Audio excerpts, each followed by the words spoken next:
Hello, this is your host, Neil Sahota. Our guest believes that art and the laws are the life within. She's a lawyer by trade and an artist at heart. She brings a really unique perspective on the confluence of both of these with artificial intelligence. We're going to explore the magic of the three in this episode of Artistic Intelligence.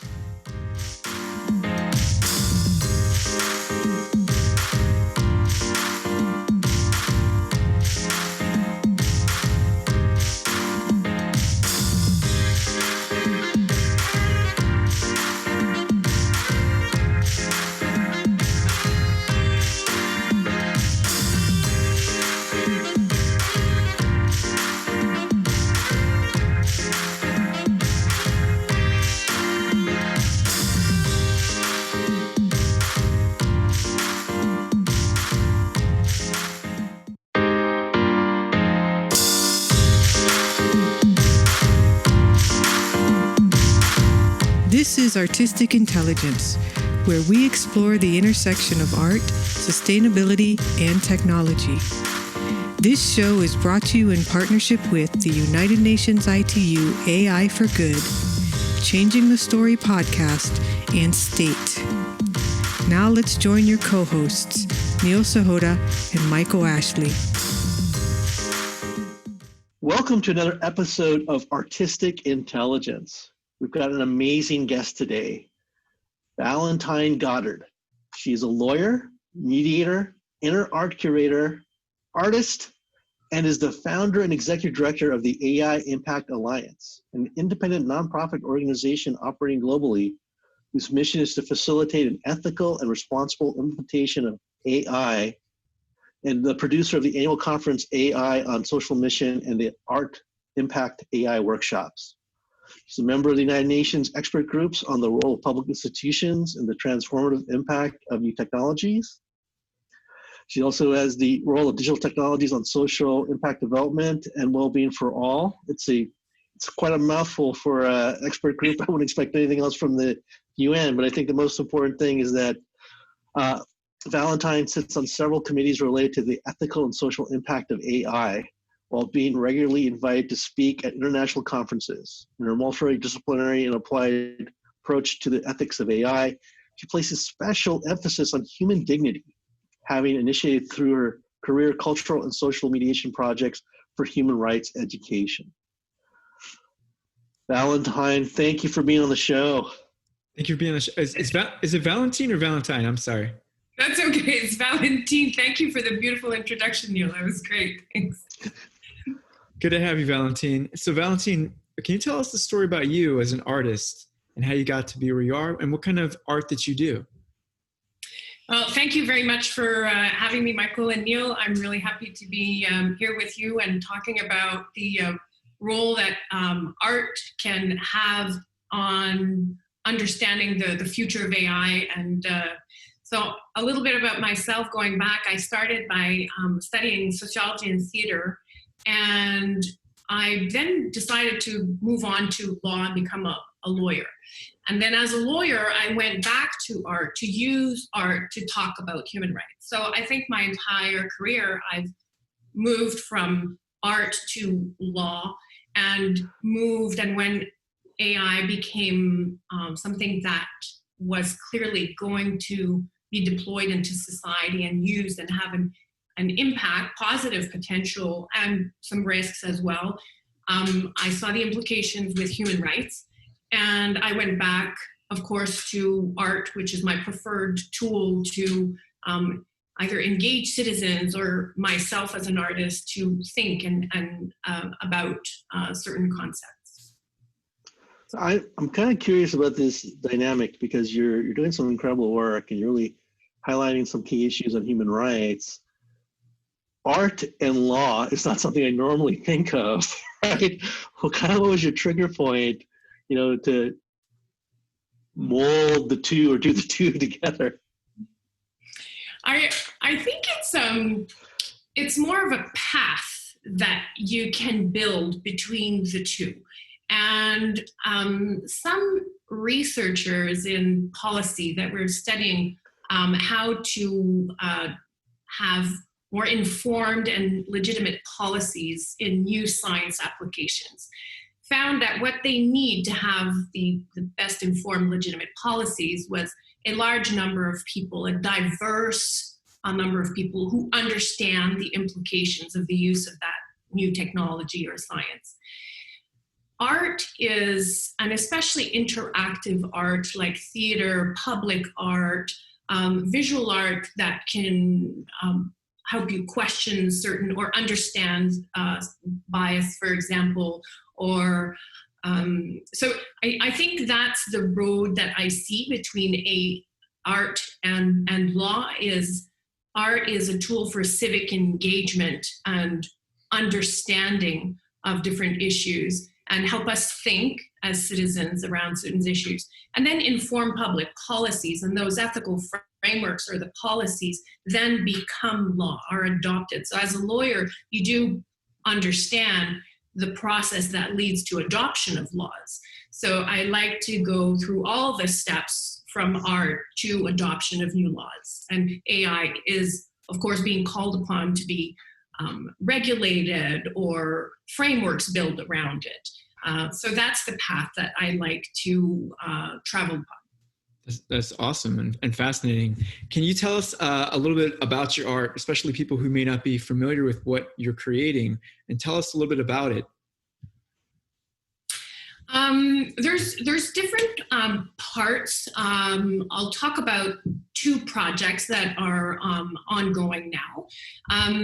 There's the visual art that I started playing around with myself. I used to do 16 millimeter hand painted film, and I got into AI art, or what is maybe a bit more technically explained is that there's attention GANs will take a text that I choose to put in. It interprets the text. So for example, if I say this is a red bird, the science behind it is that the AI should be able to draw me a red bird or represent me a red bird. But I use that for artistic purposes and to understand the bias in the data sets and the training sets. So for example, if I put in a very obvious example is I'll put in women, beauty, imperfection, and I get an abstract pear-shaped contemporary art piece. If I put in words around civil society, governance, the role of art in AI, I think is very positive text. AI will interpret it as the modern version of the screen and with police blue, and like, well, why? I thought it was a positive text. Why is it not getting the attention? And then through another project during COVID and lockdown, I worked with some artists, interactive documentary artists around the world. One of them started a project called Corona Haikus. And then I got into using it in poetry. So I would take the poetry, and I still was wanting to see if the attention GAN could understand the intention of what I was saying and when it understood and when it didn't. In poetry, it was interesting because it was actually able to understand the overall mood. So if I'm talking about digital tears and petals, and it would actually draw something that resembled that melancholy, for example. So that is maybe the more personal exploration that I'm doing, continuing the visual artwork that I did. Again, for example, one piece I submitted recently was a superimposition of the old 16 millimeter film work, so from analog to AI art, and who's watching who, because you can really feel the layers in the painting. And the analog film is scratched, and behind it is the AI. So who am I watching AI, or is AI watching us, is a little bit the discussion that we're having there. Yeah. Another maybe more part of my inter-arts curator type of work is we toured Canada last year. I toured Canada, went to the 13 provinces and territories, and met with over 200 artists to talk about the potential risks of AI and hear their hopes and fears or strategies that they what they thought about AI. Did they want to have more access? Did they want to have more impact on the AI's development and governance? Did they want to have more information? And that's what I'm compiling right now. I wouldn't say consultation because I think that's very tokenizing, but really just the knowledge sharing, the experience, the chance that I had to be able to engage with really a diversity of artists of different disciplines. We had artists who would come in knitting sea urchins and talking about AI. There were, yes, some actually AI scientists who wore both hats as a AI scientist and an artist. So there were really a diverse range of understanding of AI and a diverse diversity of practices. Over 50% women participating in these workshops. So I think we all know there's a lack of gender representation in AI. So it's really beautiful to see such a participation from women in these workshops.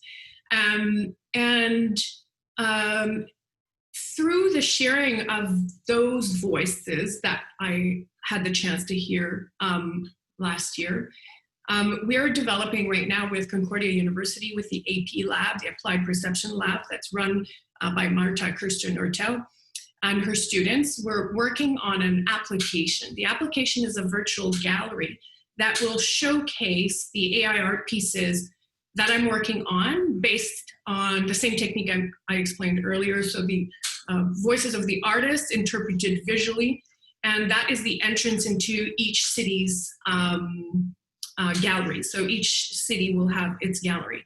And the application in the is interactive in the sense that people can leave feedback and ask and engage with the artists.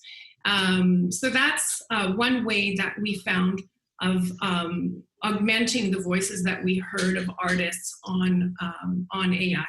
And so I think we're like the biggest collective AR artists that I know of. There's over 200. I think actively speaking right now, we're starting to regroup and reconnect and build different projects together. So one of them is interactive art. I call it magazine, but magazine and documentary right now are really becoming intertwined when we get into web immersive experiences. So it's a magazine / documentary, but the idea is really to allow more of a dialogue around with artists and about the role of art in AI ethics and AI in society. I'm actually really curious about the virtual gallery, because it's actually something that some other people I know that we were talking about, can we set up, because it would be a great opportunity for artists to be able to showcase their work to a much larger audience and make a bigger impact. Now, obviously, there's some infrastructural challenges based on that, depending on where you are in the world. But that's one of the big things we always talk about: is AI going to help increase kind of that social divide? Is it going to be the divider, or is it going to be a solution to help kind of unite, bring people together? And from what I gather, a lot of your work is really trying to use like AI and art to help social inclusion. Mm-hmm. Yes, I think maybe 3 years ago, the first books that I started reading were Virginia Eubanks around automating inequality, Cathy O'Neill's book on methods of math destruction. And I immediately got really frustrated because I could just see the problems and I wanted to jump to solutions as soon as I could. And I think there's many different ways that we can ensure that AI is developed to achieve the UN Sustainable Development Goals. And one of those systemic strategies and solutions is really to put AI in the hands of organizations who are working for their community already. So it's all about bridging the digital divide, because right now, these civil society organizations, community-based organizations, they don't have, including arts organizations, of course, do not have access to AI. And that as we move into a digital economy, will increase the divide. So and I think the first step is really around engagement, because a lot of people are scared, and because they're scared about the impact of AI, they don't engage. And those are the people that we want at the table. Those are the people that we want to be engaging and shaping AI. You brought up a really important word there, which is fear. Where do you think this fear comes from, and how do we begin to mitigate it? That is a very interesting question. I am part of different AI governance groups at an international level, and sometimes the direction of the conversation that I hear, or even in business groups at a national level, I hear leaders who will openly say that they want to create fear. I don't know what the strategy is, because for me, inducing fear about AI, I'm not talking about not being clear about the risks are and mitigating the risks, but inducing fear around what it can do disengages the people that we need at the table. So if you ask me who, my analysis of who the people who are trying to induce fear is that they might have private interests to not have people engage. But I won't go any further for this podcast. That's very intriguing. I'll leave it to Neil for his next question, but it seems intriguing that they want to induce fear. But we can leave it right there. Well, I'll kind of jump on a parallel track here. I'm a big proponent. We always talk about how technology is influencing art, but I really feel that art has a huge influence on technology. It actually sounds like that, Valentine, you're thinking that art might actually be able to help shape like governance around AI. Mm-hmm. Oh, yes, exactly. And another very recent and important paper that was published recently is called the Protocol Paper, Indigenous Perspectives and Artificial Intelligence.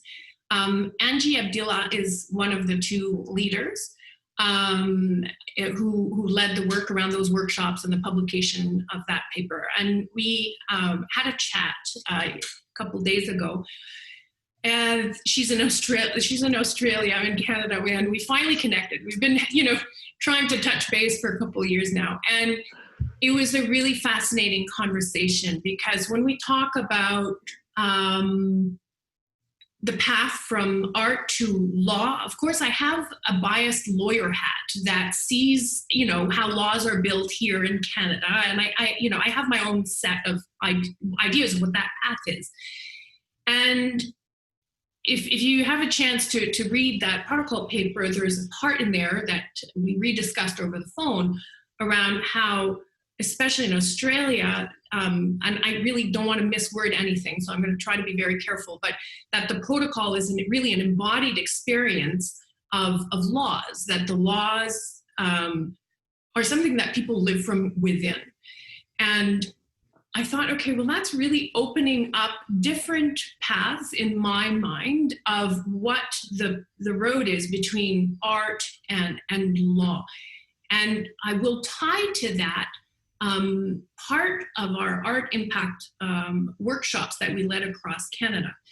One of the games that we played with the participant did allow for that embodied experience of one of the impact of AI. And so in that particular game, for example, they used, the designers are, let me just name them quickly to make sure that they all get the recognition they highly deserve. There's Gerald McGrath, Rad Siraj, Alex Lord, Hiran Janine, Brian Dupuis, and Tyreek Phillips. They did an amazing job at really capturing a current reality, which is the overrepresentation of Indigenous population in Canadian prisons.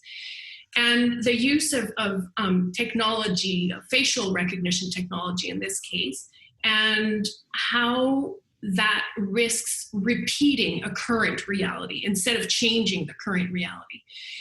So I think that's where I don't know if you're talking about the path from like art as having an important role in the governance of AI.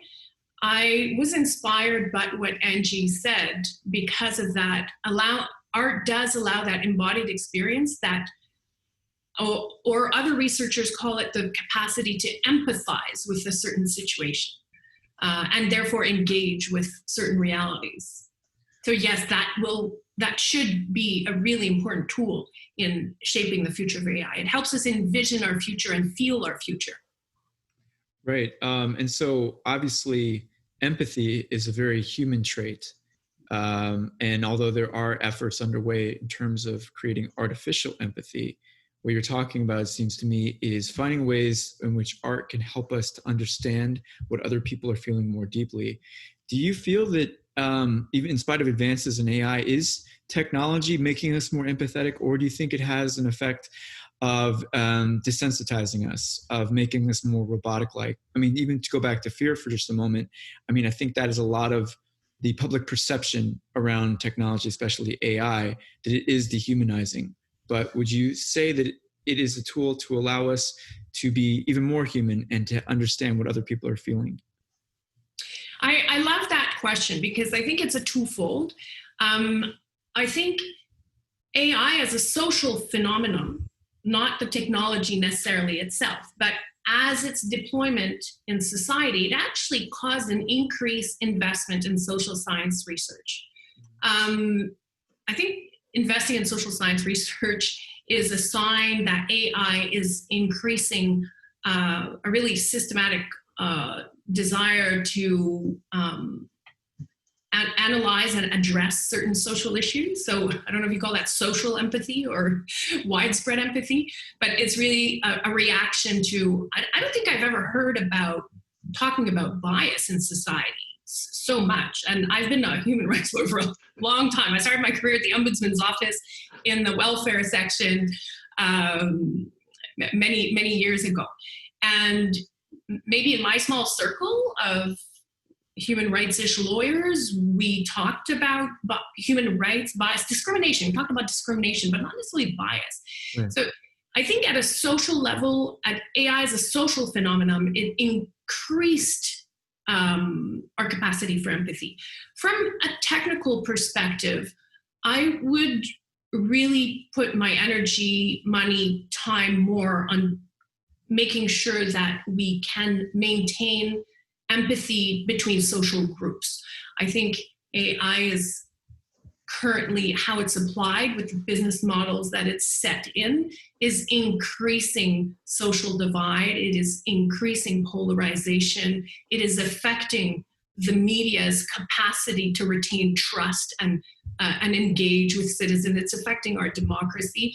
I think it's not AI itself, but it's the political and economic system and the business models that it's being deployed in and as.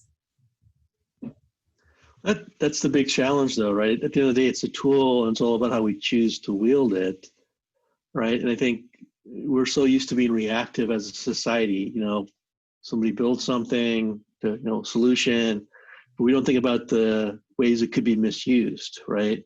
Or how it might be used in other ways for good. And that's the challenge that we have as people. But this actually ties into something that I keep saying, is that we talk about, the future, what are people going to do? And everyone says it's about STEAM, right? Science, technology, engineering, arts, and mathematics, where the jobs are. And I think there'll be a lot of jobs there, but I think we underscore that there's going to be tons of jobs. There's going to be a huge demand for philosophers and artists as a whole, right? The need to have people think through these thought exercises, and we're going to trust machines to make recommendations or even decisions. What are the various scenarios? What are the things that could actually happen? And how do we shape the experience? And how do we create motivations and behavior? I think a lot of jobs will be around kind of the human experience. And so, you're talking about the, AI triggered a bunch of investment into social sciences or financial science, but also the need for the artists and shaping that experience. I mean, where do you see all this actually going? I mean, are we going to become life coaches and yoga instructors, or are we going to be taking on bigger challenges and more advanced work? I mean, Where do you think AI and art will lead us to? Well, I can at least answer to what I am advocating and hoping and working hard to the direction in which I hope it goes. OECD lists 4 skills of the future, and creativity, critical thinking, collaboration are 3 of the top skills that are required for the next digital economy. And I think this COVID crisis is actually giving us an opportunity to really rethink models and change the story, as the name of your podcast is in your background. I think we do have an opportunity. Right now in Canada, the arts, cultural, creative sector is the hardest hit, yet it is amongst the top 3 drivers of innovation and economy. These artists are suffering. They're hungry right now. And there are discussions in Canada anyway for now to maybe put in place universal basic income. I used to hear that in the left circles with hippies, which my parents were part of. UBI is this old lefty concept that has now become really mainstream, that I hear in big economic forums at an international level. So maybe this current situation is in alignment with how AI was already bringing concepts such as universal basic income at center stage. With COVID, it is very closely becoming a reality right now in Canada. And maybe we will find, and I hope we do find, ways to really put the value, concrete value to artists' work, not tokenized invitations to come and participate, but really trying to, and you talked about STEAM. My definition of AI ethics and my definition of AI is multidisciplinary. I don't think you can have AI without understanding all the different facets that it has. It's becoming a social science from my perspective. And in there, artists really have a very important role to play. I think economic recovery really lies on society's concrete support for the value that they bring to innovation. Yeah, absolutely. So going back to STEAM and just the whole future of what education might look like, from your experience, from your vantage point, what would you recommend to younger artists or artists just starting out when it comes to these, I would call almost AI superpowers that are available? What would your advice be about how to get up and running using this technology? And also, what would your advice be about in terms of expression, how they can use this to even going back to empathy, how they can use this as a force for good? Oh, I have tons of answers for that question. I'll try not to go on too long. There are some easily accessible platforms developing as we speak, really over the start of the Art Impact workshops to now.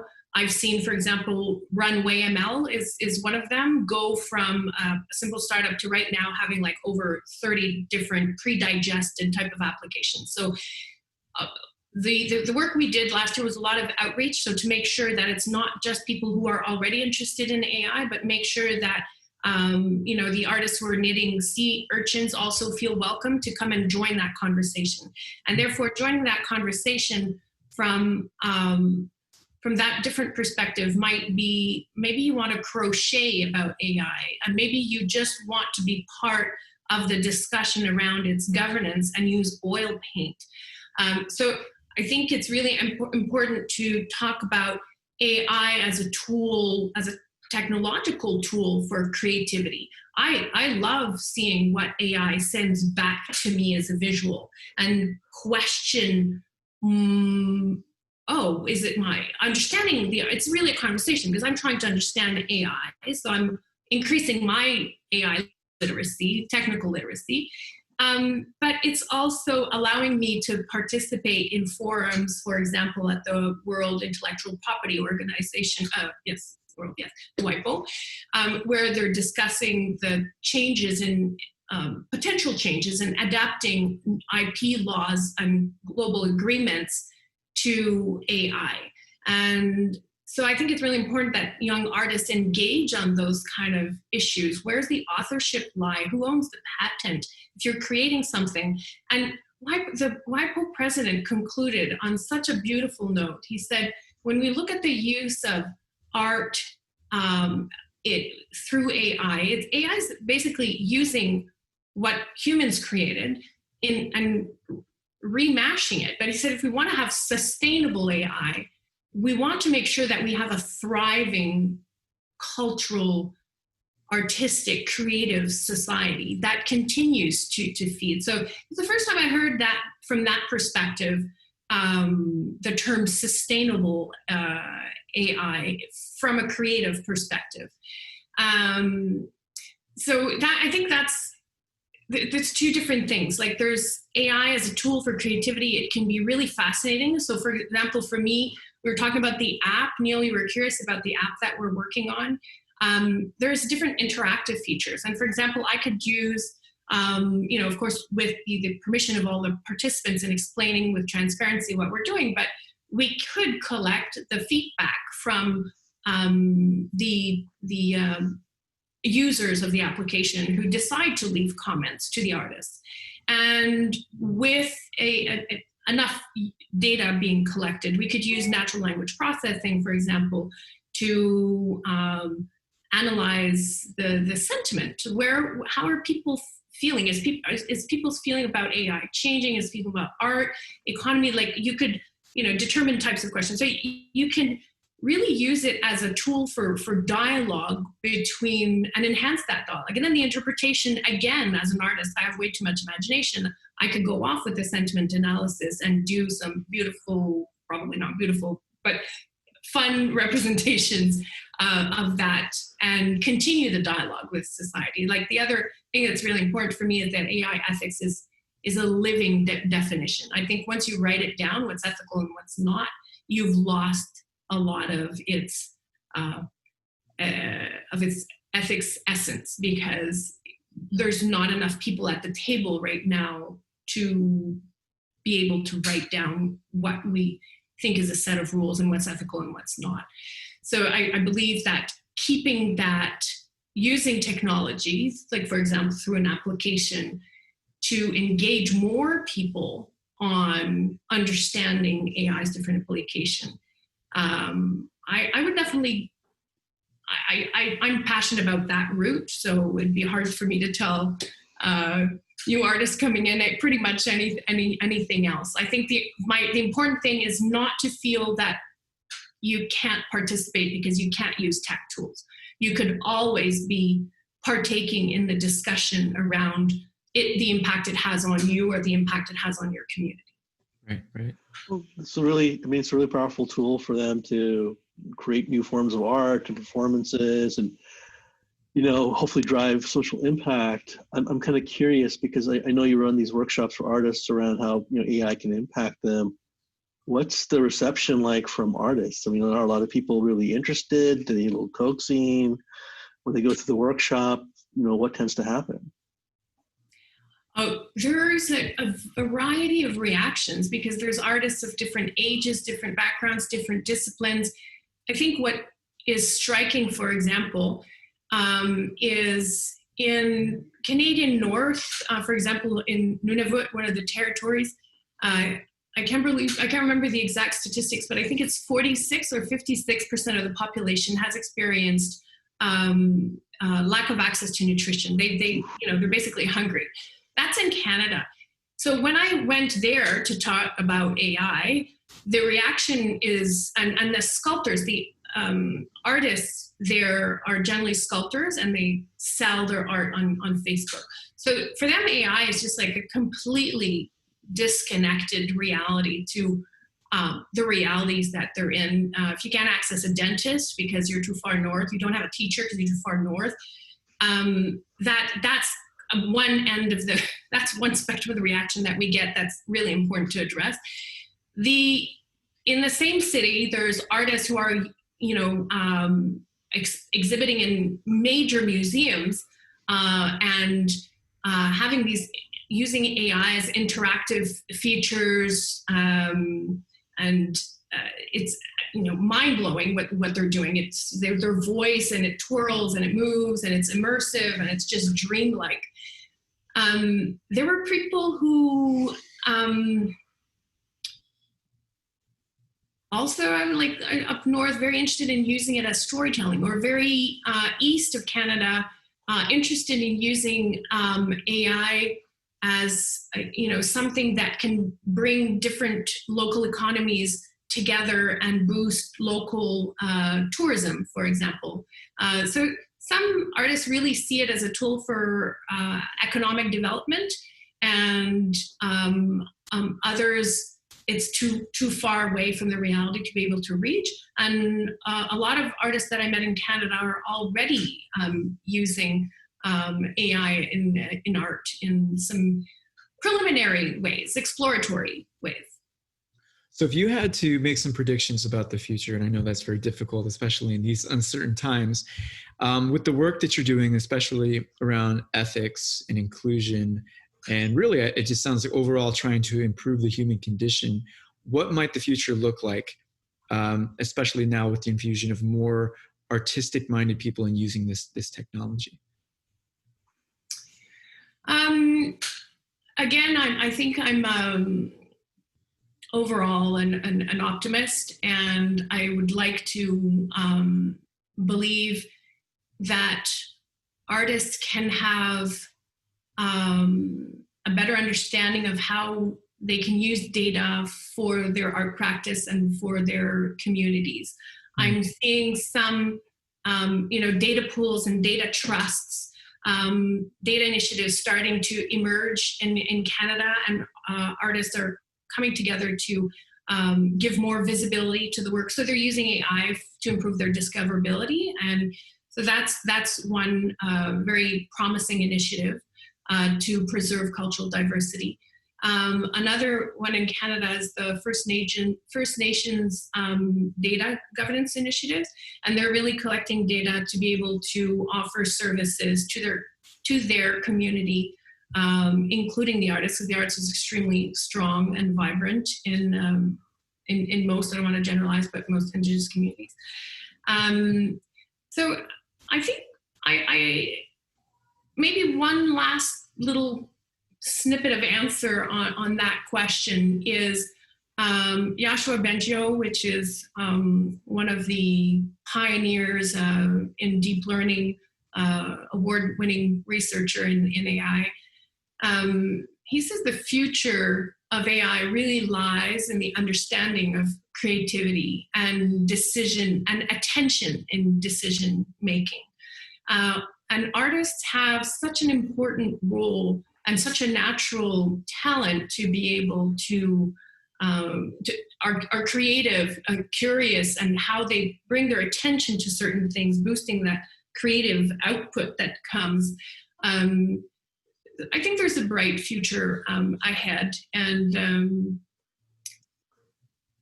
there's an artist I spoke to just a couple of days ago, and he's like, oh, my professors are telling me it's a bad time to come out of school. I said, no, this is a great time. Society needs you more than ever. So yeah, I love that. I love the optimistic attitude, and it's the right attitude, right? I mean, I think we've seen that in these times of strife, there are lots of great opportunities. And I think, Valentine, this has been fantastic. How do people stay in touch with you? How do they follow your work, check out what's going on, and learn? I mean, there's probably a lot of artists out there who would love to, go through your workshop. How do they follow you? Well, thank you. Listen, there's the general website, with the website of the nonprofit organization is allianceimpact.org. And or Art Impact AI is the website for the Art Impact AI workshops. And my email is in both websites, so allianceimpact.org or artimpactai.com. I'm also on LinkedIn, Twitter, Vavacolor, so VAVACOLOR, and Instagram is Gebel. You'll find me. I'm pretty easy to find. Great. We'll make sure we put all that in the show notes for our audience so that you'll be able to connect you through all these channels. And with that, Valentine, I thank you. Your art is fantastic. Thank you for all your work in AI and ethics. But more importantly, thank you for being a beacon of light and helping to champion other people to help promote social inclusion and pursue using AI for good. Thank you very much, Neil and Michael, for having me. It was a pleasure talking with you. Absolutely. Thank you, Valentine. Hey, if you like today's show, please remember to hit the like button and leave a comment. If you've been enjoying the Changing the Story podcast series, please subscribe and share it with your friends. Thank you.